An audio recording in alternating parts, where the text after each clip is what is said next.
تبارك الذي نزل الفرقان على عبده ليكون للعالمين نذيرا۔ واجب الاحترام معزز سامعین کرام، آج کے اس بیان میں حضرات صحابہ کرام و اہل بیت عظام رضی اللہ تعالی عنہم اجمعین کی عزت و ناموس کے حوالہ سے چند معروضات آپ کی توجہ کی نظر کروں گا۔ گزشتہ چند دن پہلے چترال سے قومی اسمبلی کے ممبر حضرت مولانا عبدالاکبر صاحب چترالی دامت برکاتہم العالیہ نے قومی اسمبلی میں صحابہ کرام اور اہل بیت عظام رضی اللہ تعالی عنہم اجمعین کی توہین پر سزا کا بل پیش کیا، جسے اسمبلی کے تمام معزز ممبران نے اتفاق رائے سے منظور کر لیا۔ یہ انتہائی خوش آئند عمل ہے، مستحسن قدم ہے۔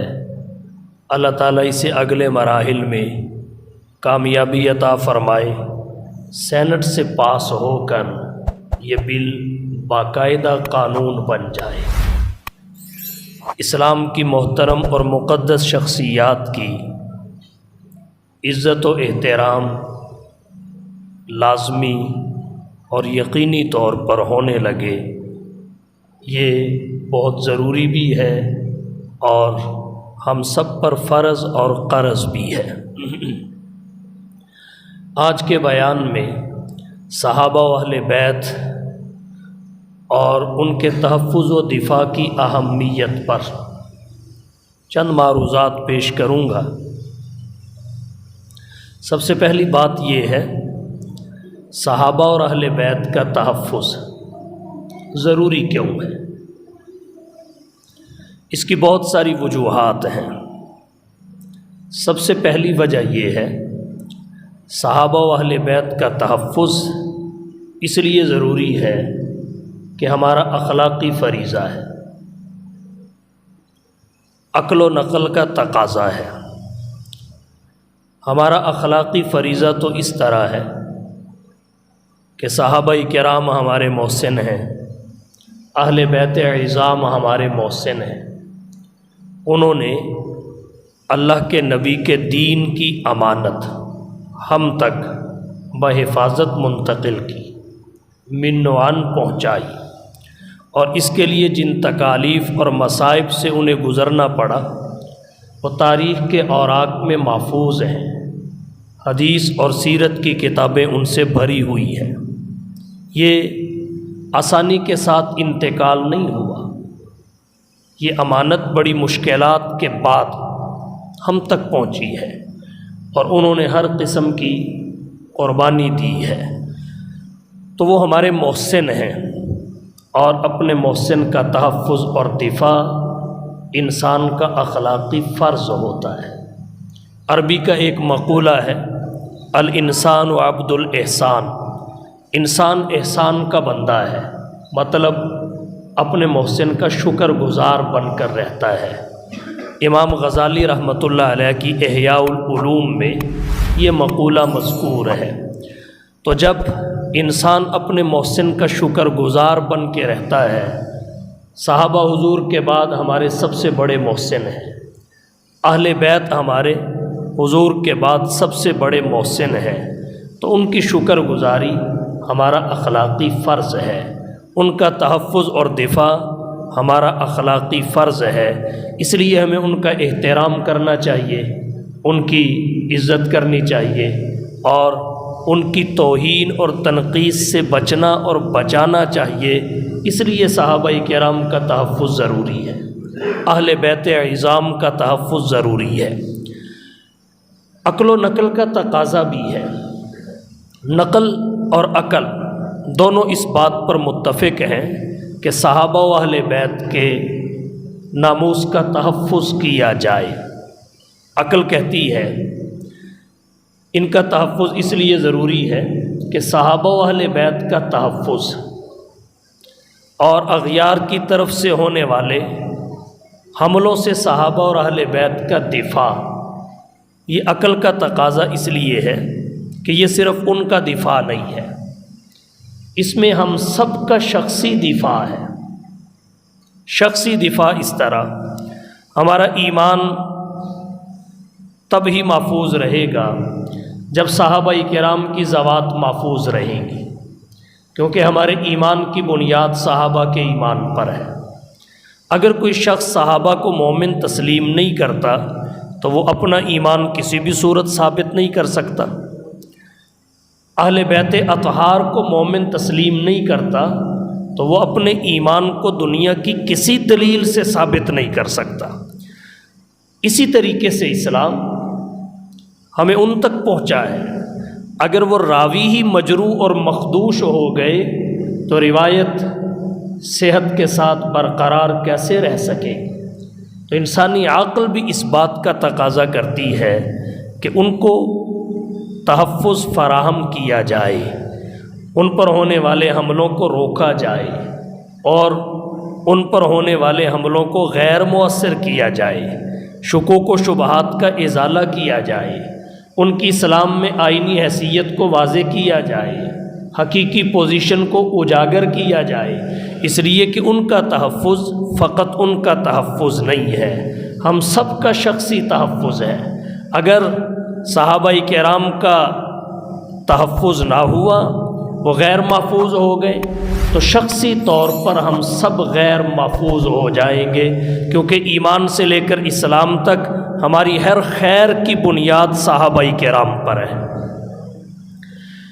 نقل کا تقاضا بھی یہ ہے کہ صحابہ کرام کا تحفظ کیا جائے، ان کی عزت اور ناموس کی حفاظت کی جائے، اس لیے کہ اللہ نے قرآن کریم کی تقریباً 750 آیات میں صحابہ کرام کے فضائل بیان کیے ہیں، ان کی عظمتوں کا ذکر کیا ہے، ان کے اوصاف کو بیان کیا ہے، ان کے کمالات کا ذکر کیا ہے، ان کے اعمال و کردار کو نمونے کے طور پہ پیش کیا ہے، اور نبی کی بہت ساری احادیث ہیں، درجنوں نہیں سینکڑوں میں ہیں، جو صحابہ کی صداقت، عدالت، حیا اور شرافت، سخاوت و شجاعت اور ان کے بہت سارے اوصاف، ان کی اہمیت، عظمت اور ان سے محبت کو ذکر کرتی ہیں۔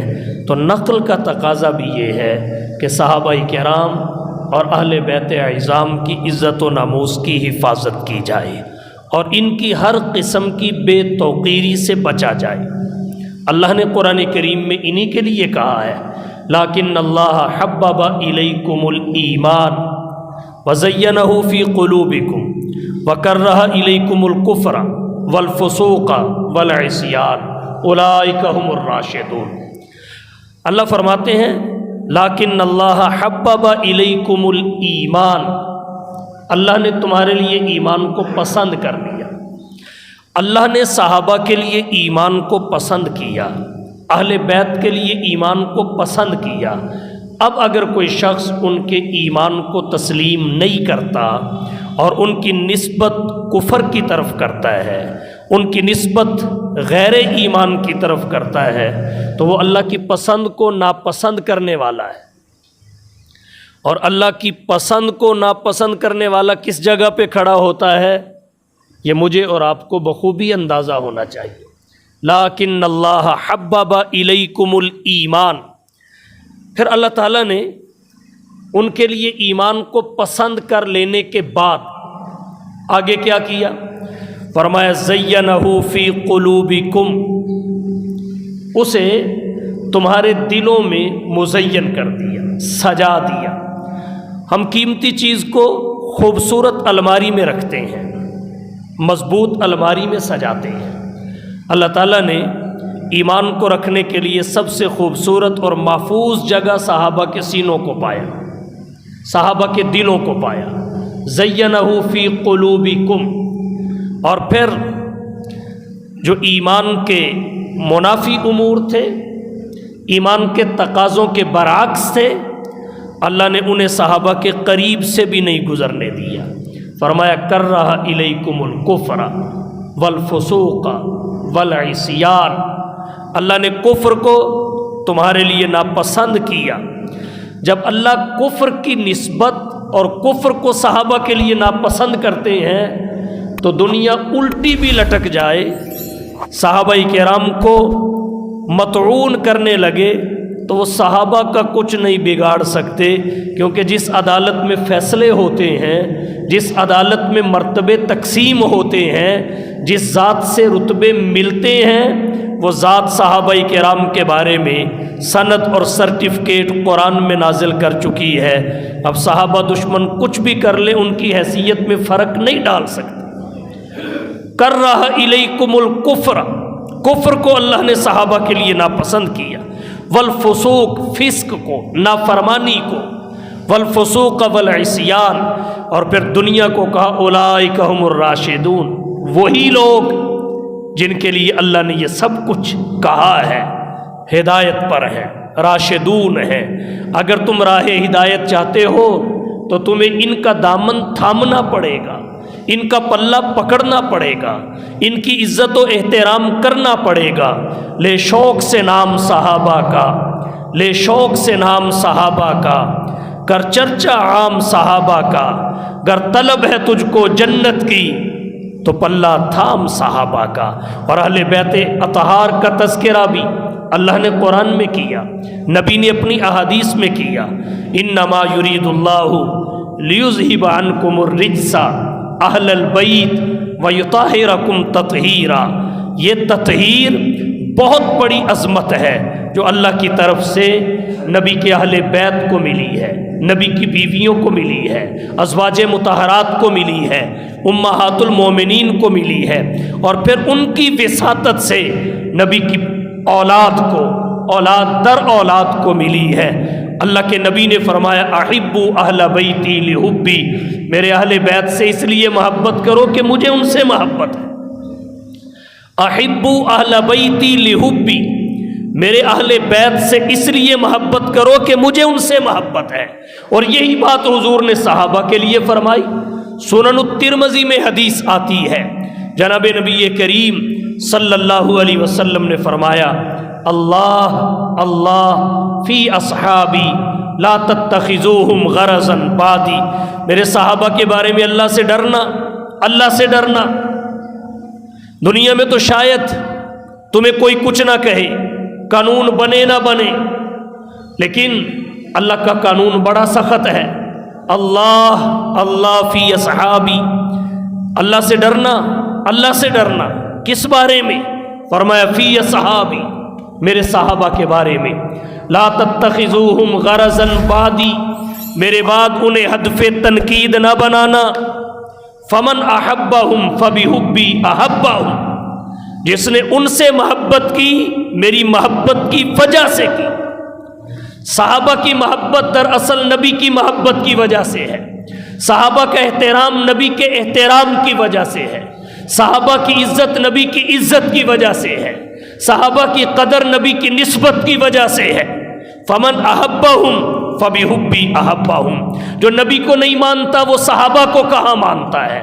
یہودی عیسائی حضور صلی اللہ علیہ وسلم کے بارے میں اس عقیدت کے قائل نہیں ہیں جس عقیدت کا وحی نے درس دیا ہے، تو وہ حضرت ابو بکر کے بارے میں بھی حقیقت کے قائل نہیں ہے، حضرت عمر کے بارے میں بھی حقیقت کے قائل نہیں ہے، حضرت عثمان کے بارے میں بھی حقیقت کے قائل نہیں ہیں، حضرت علی کے بارے میں بھی حقیقت کے قائل نہیں ہیں، حضرت معاویہ اور طلحہ زبیر کے بارے میں بھی حقیقت کے قائل نہیں ہے، وہ حضرت بلال اور عبداللہ بن ام مکتوم کے بارے میں بھی حقیقت کے قائل نہیں ہے، وہ نبی کی ازواج مطہرات جو اہل بیت کا اولین مصداق ہیں، نبی کی اولاد در اولاد کے بارے میں بھی حقیقت کے قائل نہیں ہیں، اس لیے کہ بنیاد وہ نہیں ہے، بنیاد محمد مصطفیٰ ہے۔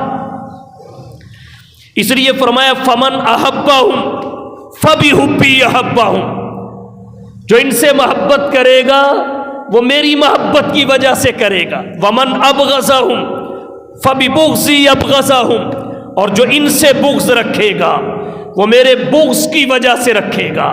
تو جو صحابہ کا بغض ہے وہ حقیقت میں صحابہ کا بغض نہیں ہے، حقیقت میں نبی کا ہے، لیکن نبی کے ذات گرامی سے اس طرح ظاہری طور پر بغض کا اظہار کر کے اپنے آپ کو اہل اسلام کی صفوں میں شامل نہیں کیا جا سکتا، اہل اسلام کے افراد میں ظاہر نہیں کیا جا سکتا، تو پھر تھوڑا دور سے ہو کر آئے، نبی کی پسند کو ناپسند کیا، نبی کے محبوب کو مبغوض قرار دیا، تو اصل صحابہ نہیں ہے، اصل ان کی ذات ہدف نہیں ہے، اصل محمد کی ذات ہدف ہے، اصل بغض صحابہ سے نہیں ہے، اصل بغض نبی کی ذات سے ہے۔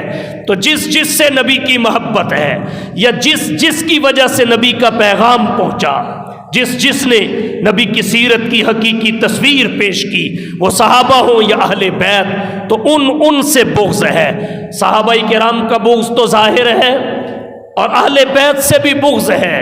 ان سے بغض اس طرح کیا گیا کہ اہل بیت کے افراد کو انبیاء سے اوپر قرار دیا گیا، اہل بیت کے افراد کو، حضرت علی کو خاص طور پر اللہ سے بھی اوپر پیش کیا گیا، حضور سے بھی اوپر بتایا گیا۔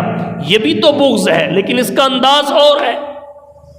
فمن ابغضہم فببغضی ابغضہم، تو ان کی عزت و ناموس کی حفاظت اس لیے ضروری ہے کہ اللہ کے قرآن میں، نبی کے فرامین میں ان کے بارے میں آیات اور احادیث ہیں، درجنوں میں نہیں سینکڑوں میں ہیں۔ اب ان پر عمل کا تقاضا یہ ہے کہ ہمارا سینہ ان کی محبت کا خزینہ ہو، ان سے بغض نہ ہو۔ اللہ کے نبی نے منع کیا، فرمایا لا تذکروا مساوی اصحابی، میرے صحابہ کی برائیاں نہ کرو، لا تسبوا اصحابی، میرے صحابہ کو گالیاں نہ دو، فرمایا اذکروا محاسن اصحابی، میرے صحابہ کے محاسن اور خوبیوں کا ذکر کیا کرو، لا تذکروا اصحابی الا بخیر، میرے صحابہ کا خیر کے ساتھ ذکر کیا کرو۔ تو اللہ کے نبی کی احادیث کا، قرآن کی آیات کا تقاضا یہ ہے کہ ان سے محبت بھی کی جائے، ان کی عزت و ناموس کی حفاظت بھی کی جائے، یہ ضروری ہے۔ صحابہ کرام اور اہل بیت عظام کا تحفظ، حفاظت، دفاع ضروری کیوں ہے؟ اس لیے کہ وہ اللہ کے قرآن کے سب سے پہلے مخاطب ہیں، اللہ کے قرآن کے سب سے پہلے محافظ ہیں، اللہ کے قرآن کے سب سے پہلے ناشر ہیں۔ قرآن نے اگر یا ایھا الذین آمنوا کہا تو اس کا پہلا مصداق صحابہ۔ قرآن کریم نے اگر اہل ایمان اور اہل اسلام کے اوصاف کا ذکر کیا تو اولین مصداق صحابہ، پہلے مخاطب بھی صحابہ، پہلے محافظ بھی صحابہ، پہلے ناقل بھی صحابہ، اور پہلے شارح بھی صحابہ۔ تو اس وجہ سے اگر ان کی عزت و ناموس کی حفاظت نہ کی جائے تو کلام الہی کی وہ حیثیت لوگوں کی نظروں میں نہیں رہے گی جو اللہ اور اس کے رسول کے ہاں ہے۔ اسی طرح نبی کی نبوت، اس کے بھی عینی شاہد صحابہ ہیں، نبی کی نبوت کے عینی شاہد صحابہ ہیں۔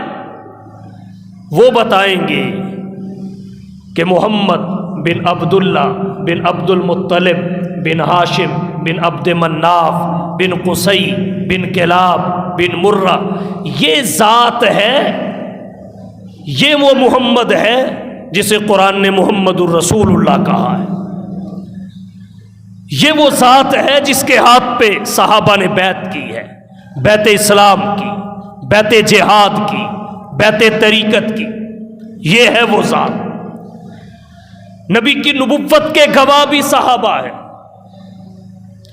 کلام خدا کے گواہ بھی صحابہ، نبوت مصطفیٰ کے گواہ بھی صحابہ، دین اسلام کے گواہ بھی صحابہ۔ دین کی کون سی بات ہے جو صحابہ کے بغیر ہم تک پہنچی ہو؟ جس کے پیچھے صحابی کھڑا نظر آئے وہی دین کی بات ہے، اور اگر پیچھے صحابی کھڑا نظر نہ آئے وہ دین کی بات نہیں ہے۔ اگر سند نبی تک پہنچتی ہے، اور نبی تک صحابہ کے بغیر کیسے پہنچ سکتی ہے؟ اگر سند نبی تک پہنچتی ہے تو دین ہے، وگرنہ دین نہیں ہے۔ گویا اسلام اور قرآن ایک مقدمہ ہے، صحابہ اس مقدمہ کے گواہ ہیں۔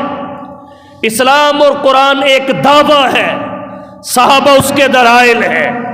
جیسے ہر مقدمہ کی صداقت اس کے گواہوں پہ کھڑی ہوتی ہے، ہر دعوے کی صداقت اس کے دلائل پہ موقوف ہوتی ہے، بالکل اسی طرح اسلام اور قرآن کی صداقت صحابہ کی صداقت پہ کھڑی ہوئی ہے۔ اگر صحابہ کو سچا مانا جائے گا تو دین اسلام کو سچا مانا جائے گا۔ جو شخص صحابہ کو سچا نہیں مانتا وہ دین کو کیسے سچا مانے گا جبکہ پہنچایا صحابہ نے؟ تو ضرورت اس بات کی ہے کہ صحابہ کرام کی عزت و ناموس کو دل سے تسلیم کیا جائے، حفاظت کی جائے، وگرنہ اللہ کا قرآن، نبوت صاحب قرآن، دین اسلام سب کے سب مشکوک ہو جاتے ہیں، سب کے سب، حتیٰ کہ ہمارا ایمان اور اخروی نجات بھی چلی جاتی ہے، ہمارا ایمان اور اخروی نجات بھی جاتی رہتی ہے۔ کیوں؟ اس لیے کہ ہمارے ایمان کی بنیاد صحابہ و اہل بیت کے ایمان پر ہے۔ فرمایا فَإِنْ آمَنُوا بِمِثْلِ مَا آمَنْتُمْ بِهِ فَقَدْ اهْتَدَوْا وَإِنْ تَوَلَّوْا فَإِنَّمَا هُمْ فِي شِقَاقٍ فَسَيَكْفِيكَهُمُ اللَّهُ وَهُوَ السَّمِيعُ الْعَلِيمُ۔ ہمارے ایمان کی بنیاد صحابہ کے ایمان پر ہے، ہماری شہادت کی بنیاد صحابہ کی شہادت پر ہے، ہمارے اتقان کی بنیاد صحابہ کے اتقان پر ہے، ہمارے ایقان کی بنیاد صحابہ کے ایقان پر ہے۔ اگر ان چیزوں کی انہی سے نفی کر دی جائے تو اپنے لیے کیسے ثابت کریں؟ ایمان اڑ گیا، اور جب ایمان نہ رہا تو اخروی نجات بھی جاتی رہی۔ کیسے؟ کہ آخرت میں تو نجات ہوگی ہی ایمان کی بنیاد۔ اگر کسی شخص کے سینے میں ایمان بھی ہوا اور دامن میں صالح اعمال بھی ہوئے، اسے جنت کا دخول اولی نصیب ہوگا، اور اگر دامن اعمال سے خالی ہوا مگر سینہ ایمان سے لبریز ہوا تو یہ جنت ضرور جائے گا، کیونکہ متکلمین نے لکھا ہے، علم العقائد کے ماہرین نے لکھا ہے کہ مومن مخلد فی النار نہیں ہوتا۔ ایمان کی پاور یہ ہے، اللہ تعالیٰ ایک نہ ایک دن جنت ضرور دے گی۔ تو جب ایمان ہے تو نجات ہے، ایمان نہیں تو نجات نہیں، آخرت برباد ہے۔ اور ایمان کی بنیاد صحابہ کا ایمان ہے۔ اللہ نے کیسے قرآن میں بتایا؟ پہلے فرمایا وَمَا خَلَقْتُ الْجِنَّ وَالْإِنسَ إِلَّا لِيَعْبُدُونَ، میں نے جن و انس کو فقط اپنی عبادت کے لیے پیدا کیا۔ غرض تخلیق اور مقصد پیدائش عبادت ہے، باقی انسان کی ضرورت ہے، اس کو پورا کرنے کے بھی شرعی طریقے بتائے۔ اگر ان طریقوں کے مطابق ضرورت پوری کی جائے تو دنیاوی لحاظ سے ضرورت ہے، اخروی لحاظ سے وہ بھی عبادت ہے۔ وَمَا خَلَقْتُ الْجِنَّ وَالْإِنسَ إِلَّا لِيَعْبُدُونَ، فرمایا جن و انس کی غرض تخلیق اور مقصد پیدائش عبادت ہے، کرنے لگ گئے۔ پھر فرمایا عبادت تب مقبول ہے، لَقَدْ كَانَ لَكُمْ فِي رَسُولِ اللَّهِ أُسْوَةٌ حَسَنَةٌ، جب میرے نبی کے طریقے اور سنت کے مطابق ہے۔ گویا قبولیت کا مدار نبی کی سنت اور طریقے کو قرار دے دیا گیا۔ نبی کی سنت کے مطابق جب عبادت ہونے لگی تو اللہ نے ایک شرط اور ذکر کی، فرمایا وَمَن يَعْمَلْ مِنَ الصَّالِحَاتِ وَهُوَ مُؤْمِنٌ فَلَا كُفْرَانَ لِسَعْيِهِ، کہ عبادت نبی کی سنت کے مطابق ہو کر بھی قبول تب ہوگی جب عابد اور عامل کے سینے میں ایمان ہوگا۔ اگر ایمان ہے تو قبول، وگرنہ نبی کی سنت اور طریقے کے مطابق ہو کے بھی مردود ہے۔ گویا سب سے بڑی شرط اعمال اور عبادات کی قبولیت کی سینے میں ایمان کا ہونا ہے، سینے میں ایمان کا ہونا ہے۔ گویا اب دار و مدار ایمان ہے، مدار ایمان ہے۔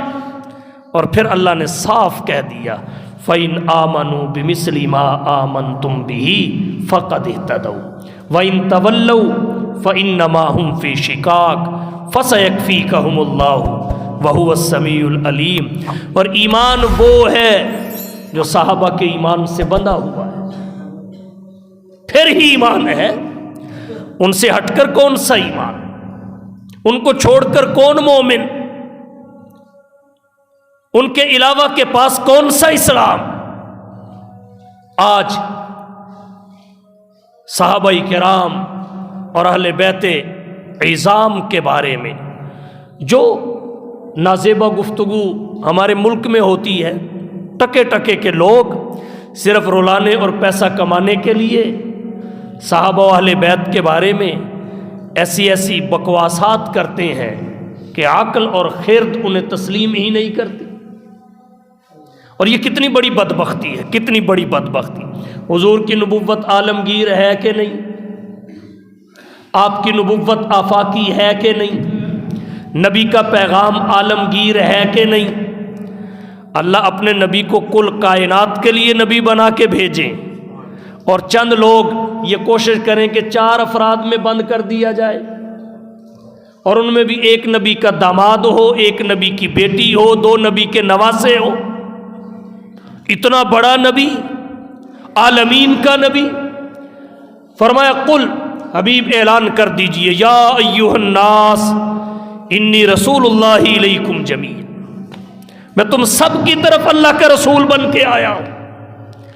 اللہ کہیں وما ارسلناک الا رحمۃ للعالمین، ہم نے آپ کو جہانوں کے لیے رحمت بنا کے بھیجا ہے۔ اور ساری طاقت اس بات پہ صرف کر دی جائے کہ بس علی، فاطمہ، حسن اور حسین۔ اتنا بڑا نبی، اتنی بڑی نبوت، عالمی پیغام، عالمگیر حیثیت، اور گھر کے 4 افراد میں بند کرنا، یہ کون عقل مند تسلیم کرے گا؟ نبی کے لیے جانے دینے والوں کی توہین، اللہ کے نبی کے لیے گھر چھوڑنے والوں کی توہین، اللہ کے نبی کے لیے گردنیں کٹانے والوں کی توہین، اللہ کے نبی کے لیے پہاڑوں سے چھلانگیں لگا جانے والوں کی توہین، اللہ کے نبی کے لیے مال لٹانے والوں کی توہین، اللہ کے نبی کے لیے بچے قربان کرنے والوں کی توہین، اور نبی کی ذات کو، نبی کی دعوت کو، نبی کی محنت کو، نبی کی محنت کے نتائج کو، نبی کی محنت کے ثمرات کو فقط 4 افراد تک محدود کرنا، اسے دنیا کا کون عقل مند کامیابی کہے گا؟ کتنی بڑی ہستی، کتنی بڑی شخصیت! یہ اسلام دشمنی ہے، یہ اسلام دشمنی۔ اور پھر صحابہ اہل بیت کا احترام کرنے والے، اہل بیت صحابہ کا احترام کرنے والے، صحابہ کی اہل بیت سے رشتہ داریاں، اہل بیت کی صحابہ سے رشتہ داریاں، صحابہ کی اہل بیت سے محبت، اہل بیت کی صحابہ سے محبت، صحابہ کے اہل بیت سے تعلقات، اہل بیت کے صحابہ سے تعلقات، صحابہ کی اہل بیت کے ہاں عقیدت، اہل بیت کی صحابہ کے ہاں عقیدت، صحابہ کا اہل بیت سے لین دین، اہل بیت کا صحابہ سے لین دین، صحابہ میں اہل بیت کا حیا، اہل بیت میں صحابہ کا حیا، اور کوئی اٹھے اور وہ اہل بیت کے نام پہ صحابہ کی توہین شروع کر دے، اسے اسلام دوست کون تسلیم کرے؟ یہ میٹھا زہر ہے، یہ میٹھا زہر ہے، اسی کو پہچاننے کی ضرورت ہے۔ صحابہ کو بھی نبی سے نسبت، اہل بیت کو بھی نبی سے نسبت۔ مجھے بتائیے دنیا کا کون سا مذہب ہے جو اپنے نبی کے لیے جانے دینے والوں پہ تنقید کرتا ہو، ان کی توہین کرتا ہو؟ کبھی کسی یہودی کو دیکھا ہے کہ اس نے موسیٰ کے صحابہ کو کافر کہا ہو، موسیٰ کے صحابہ کو خائن کہا ہو، موسیٰ کے صحابہ کو غاصب کہا ہو، موسیٰ کے صحابہ کو بے ایمان کہا ہو؟ کبھی کسی عیسائی کو دیکھا ہے اس نے حضرت عیسیٰ کے حواریوں کو، حضرت عیسیٰ کے دوستوں کو، حضرت عیسیٰ کے صحابہ کو تان و تشنیع کا نشانہ بنایا ہو؟ وہ عیسائی عیسائی نہیں جو حضرت عیسیٰ کے اصحاب کی قدر نہ کرے، وہ یہودی یہودی نہیں جو حضرت موسیٰ کے اصحاب کی عزت نہ کرے، وہ مسلمان مسلمان نہیں جو محمد کے صحابہ سے محبت نہ کرے۔ ایمان اور اسلام کے لیے صحابہ اور اہل بیت دونوں کا احترام ضروری ہے، دونوں کا۔ اور پھر اہل سنت والجماعت، اللہ کا کتنا فضل ہے ان پر، کتنی مہربانی ہے ان پر، کتنا احسان ہے اللہ کا ان پر۔ ان کے دل میں نبی کے صحابہ کی محبت بھی ہے، نبی کے اہل بیت یعنی نبی کی بیویوں جو اولین مصداق ہیں اہل بیت کا، آیت تطہیر اصلاً جن کے بارے میں اتری ہے، اور نبی کی اولاد در اولاد ان سے بھی محبت کرتے ہیں۔ ایسا حسن اور کس مسلک میں ہوگا، ایسا حسن اور کس جماعت میں ہوگا کہ اگر وہ چہرے کا حسن دو آنکھوں کو سمجھتے ہیں تو دین کا حسن دونوں طبقوں کو سمجھتے ہیں، ایک کو صحابہ کہتے ہیں، دوسرے کو اہل بیت کہتے ہیں۔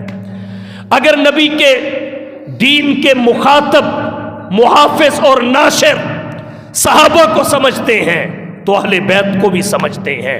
نبی کی گھر سے باہر کی زندگی صحابہ کے ذریعے امت تک پہنچنا دیکھ رہے ہیں، اور نبی کے گھر کے اندر کی زندگی اہل بیت کے ذریعے امت تک پہنچتی دیکھ رہے ہیں۔ اب کسی ایک طبقے پہ بھی شک گزرے تو نبی کی آدھی زندگی مشکوک ہو جاتی ہے۔ تو نبی کی ذات آئیڈیل کیسے رہے گی، نبی کی ہستی ماڈل کیسے رہے گی، اللہ کے نبی کی سیرت نمونہ کیسے بنے گی؟ حالانکہ اللہ تو کہہ رہے ہیں لقد کان لکم فی رسول اللہ اسوۃ حسنہ۔ صحابہ اور اہل بیت نبی کی نسبت کے حامل ہیں، اس لیے ان کا احترام ضروری ہے، ان کی عزت و ناموس کی حفاظت ضروری ہے۔ بڑے عرصے سے ضرورت محسوس ہو رہی ہے، اللہ کرے یہ بل جو اسمبلی سے منظور ہوا ہے سینٹ سے بھی منظور ہو جائے اور یہ ملکی قانون بن جائے، اور پھر کسی کو صحابہ کے بارے میں بک بک کرنے کی ہمت اور جسارت نہ ہو۔ ایسے بدبخت لوگ بھی ہیں جو کہہ رہے ہیں اگر یہ قانون پاس ہو گیا تو ملک میں انارکی پھیل جائے گی، تو گویا وہ گالی کے کلچر کو فروغ دینا چاہتے ہیں، گالی کے کلچر کو۔ ہم نے تو اپنے بڑوں سے یہ پڑھا اور سیکھا ہے کہ اخلاق کا دامن کبھی نہیں چھوڑنا چاہیے۔ بھائی گالی اخلاق میں کب سے آئی ہے؟ توہین اخلاق میں کب سے آئی ہے؟ گالی دین میں کب سے آئی ہے؟ ہاں رائے کا اختلاف رکھ سکتے ہو، اور ایک بات اور کہتا ہوں، ہم تمہیں یہ نہیں کہتے صحابہ کو مانو نہ مانو، ہم نہیں کہتے اہل بیت کو مانو، ازواج مطہرات کو ماں کہو، کیونکہ یہ تو اللہ اور اس کے رسول کا حکم مومنوں کے لیے ہے، جو مومن ہوگا وہ مانے گا۔ ہاں اتنا ضرور کہتے ہیں توہین نہ کرو، تمہارے ماننے سے ان کی شان بڑھے گی نہیں، تمہارے نہ ماننے سے ان کی شان گھٹے گی نہیں۔ انہیں اللہ نے جو شان دینی تھی دے دی، رضی اللہ عنہم ورضوا عنہ۔ جب اللہ نے انہیں اپنی رضا کا سرٹیفکیٹ دیا تو تمہاری بک بک اسے کیسے واپس کرا سکتی ہے؟